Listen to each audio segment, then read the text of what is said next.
in place for those that are coming through the airport. We think that there could be as many as 20 to 25% of our passengers may not have that ID, and that we will try to make sure that we are making some sort of accommodations to ensure that our checkpoints are safe, but also that we're able to get people traveling. And so now I'm going to turn it over to the TSA Federal Security Director, Kirk Skinner, and he can tell you more about the TSA process. Thank you. Good morning, everybody. I think most of you know me. It's been 11 years. But I'm Kirk Skinner, K-I-R-K, S-K-I-N-N-E-R. See, that's a real professional right there. And I'm the Federal Security Director for Greater Tampa Bay, which consists of Tampa International, St. Pete Clearwater International, Sarasota International, and Lakeland Linder International Airports. Emily covered a lot of the key points for Real ID. As she said, that Florida as a state is extremely well prepared. I think they're well over 80% of drivers have a Real ID driver's license, which is really good news for us. We're mostly concerned about tourists and what they have for IDs. And she did mention the different types of IDs which are Real ID compliant. I'm going to take just a second to read quickly what some of these are so you'll know what they are. Some of them you might not expect. Of course, state-issued enhanced driver's licenses, which are different than Real ID, but the enhanced part makes them compatible with the system. U.S. passport or a U.S. passport card or any international passport. DHS has traveler cards, which are Global Entry, Nexus, Sentry, and FAST. U.S. Department of Defense ID to include IDs issued to dependents. So all of our military members, both active duty and retired, can use their ID cards as Real ID. I saw someone shaking their head. They're probably retired military. A permanent resident card can be used, a border crossing card, an acceptable photo ID issued by federally recognized tribal nation/Indian tribe, HSPD 12 PIV card, that's the cards that we use as government employees, a Canadian provincial driver's license or Indian and Northern Affairs Canada card, transportation worker identification credential, those are issued by TSA, U.S. Citizenship and Immigration Services employment authorization card, U.S. Merchant Mariner credential, and a veteran health identification card. So right there with the DOD and the VA, that covers millions of people. We've had plenty of time for individuals to get Real ID. We've delayed this on multiple occasions. It's been over 20 years since we first notified the public that we were going to have Real ID. I know that some states have asked for another extension. That has been denied and will not happen. It may take some time for this, but eventually passengers will probably not be able to fly at all. There's this interim period where if you don't have a Real ID, we will take you through the screening process with enhanced screening to ensure that you are safe to fly. So that process could result in a delay to the passenger making it to their flight. It could potentially mean that they are not going to make their flight. So it's very important that individuals bring one of the Real ID acceptable identification or bring two other IDs which can be used for us to cross-check. At this point, I'm going to bring up our Deputy Federal Security Director, Charles Miller. He's going to talk a little bit about the process we're going to use here, which will involve some queuing, some enhanced screening procedures, and hopefully to give the public an idea of what to expect when they come here. If you have a Real ID, you're probably not going to have any delay in your travels whatsoever. But Charles will talk a little bit about that. Charles? Good morning, everyone. My name is Charles Miller. I am the Deputy Federal Security Director for the Greater Tampa Bay. Spelling is CHARLES-MILLER. So here we are. Real ID is upon us. We are well prepared for this. As the Federal Security Director said, we are roughly approximately 18 to 22% non-compliant within the Tampa Bay area. Over the next 2 weeks, what TSA is going to do is we're going to do a soft rollout ahead of the May 7th startup to ensure that we are ready to go live on May 7th. What that will involve is additional queuing for the passengers. We will separate and try to identify those individuals who are not Real ID compliant ahead of arriving to the checkpoint. We will then move them through the security checkpoint, and they will approach the travel document checker. We will verify that they do not have a Real ID with them. At that time, they will go through enhanced security measures.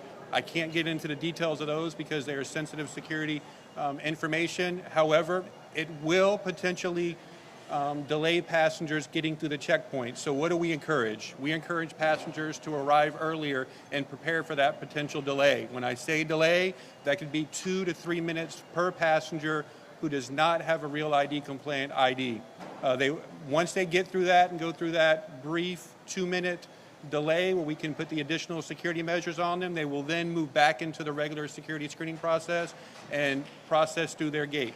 The second thing that passengers can do is go to tsa.gov. All information related to Real ID is located there, in addition to the acceptable forms of IDs that the FSD mentioned as well. The airport we've engaged with, they've been fantastic stakeholders. Us, along with them, are going to have additional personnel located around the checkpoint to facilitate passengers moving through the TSA space. And that is all I have. All right, thank you, Kirk and Charles. And they talked about the delays. And again, our goal is to make sure that doesn't happen. There is going to be some testing at certain checkpoints so we can test this process out a little bit before the deadline's upon us next week. Does anybody have any questions?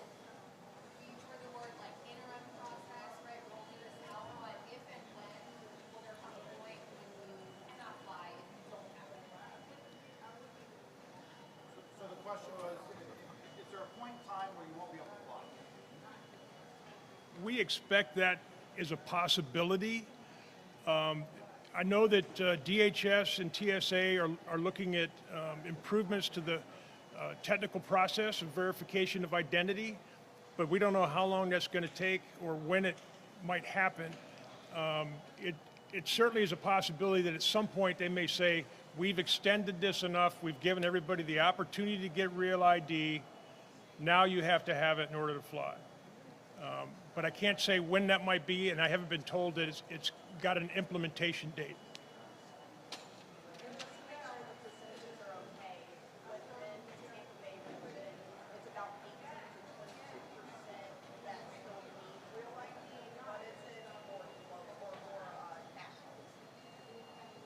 I don't know what the national rate, do you know what the rates are?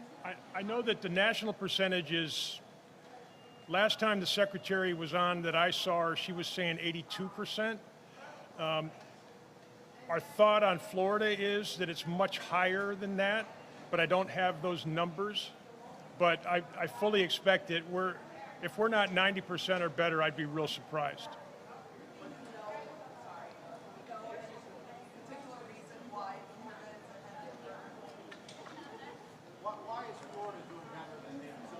Oh, because they've been producing Real ID driver's licenses for several years now.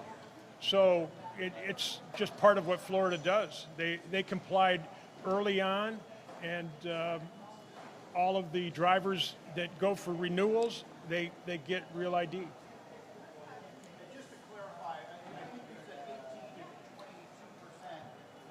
That's passengers traveling through the Tampa Bay area airports, not necessarily people who live here. In fact, likely not. Right, those numbers, 18 to 22, we took a quick survey of passengers during spring break. So that reflects a heavy tourist volume. So I don't expect that those numbers will hold true as we move into the summer. And the Correct. There'll be a gold star. Some other states have some other graphics associated with that, but the star is always part of that identification.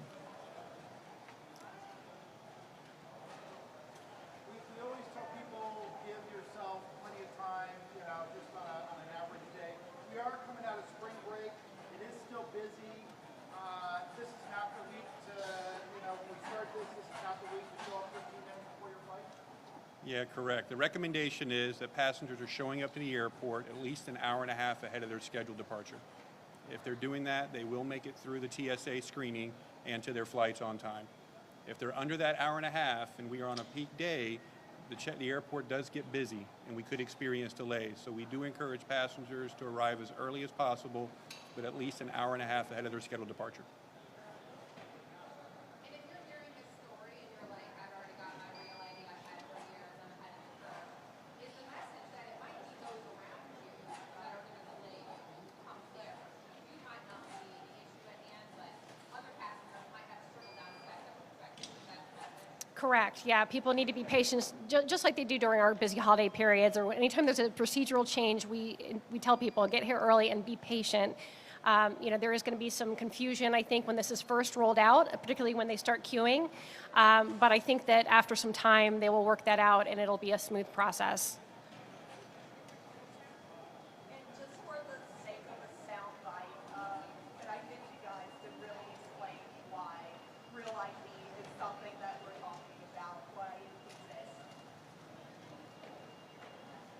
Let me see if I can do this without crossing over into anything I should not express in front of the press.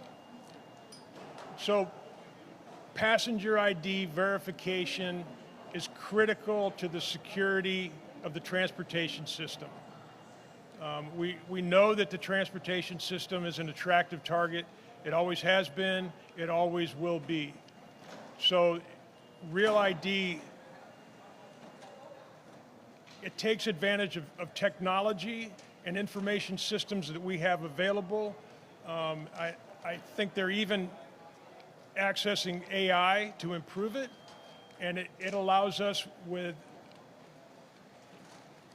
almost 100% certainty identify individuals who are standing at the ticket document checker, which is this stand up here that you put your ID into, that individual putting the ID in is in fact the individual standing in front. It reaches back to other databases to cross-check not only tickets but identity, and that is, it's crucial. We also, of course, do identity verification with the photograph, which I would want to say is optional. We encourage people to utilize it. It expedites the screening process, and we do not keep any of the imagery from that process. I know a lot of people, including my wife, are concerned that the government keeps their photo. We do not keep those photos. They don't go anywhere else. It just matches up to the system, and then it goes away. Does that help? Yes, ma'am. Real quick, just when people come through the airport, is there anything they're going to see different, whether I have a real ID or not? Like when I get to the TSA security checkpoint, what am I going to see? So chances are when the passenger comes up to the checkpoint, you're going to see two big signs. One says Real ID this way, other says no Real ID this way. The Real ID this way, it should be business as usual. The no Real ID, depending upon how the process goes, and we hope to shake that out this week before we go live, you could experience a delay in comparison to the passengers that have Real ID. We apologize for that, but it cannot be avoided as we transition and have to reach back to dated technology to establish what your identity truly is. And I'd say it's not necessary, but once again, we've seen so many fraudulent, counterfeit IDs, and I'm talking a lot of them, especially with tourists that come down that happen to be younger. They like to be 21. I think that's the age here in Florida. It's been a long time since I had to check. So invariably, they will go online and they will get an ID that says they're 21. So I hope that helps. You said later this week though, but when do we think that you guys might sort of soft roll out that two different real ID, no real ID? Okay, he says I can tell you, we're going to start it tomorrow. That may cross over into Friday. Then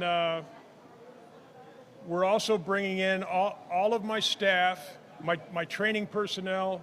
We're going to have them out in front of the checkpoint, and they're going to be assisting with getting passengers to where they need to be and explaining to them what they need to do. Okay? Last words, Emily? No, thank you so much, guys. And again, we really appreciate you coming and helping us spread the word. Available after, too, if you have any questions. I know some of you, if you have not already gotten some B-roll, you can get some of that here. Have they gotten any B-roll, Bo? And they know the rules. Just please don't film anybody's or photograph anybody's faces or any close-ups of the screens. That's it. Thanks, guys. Faces are okay, just don't do the screen. Face is fine. No screens.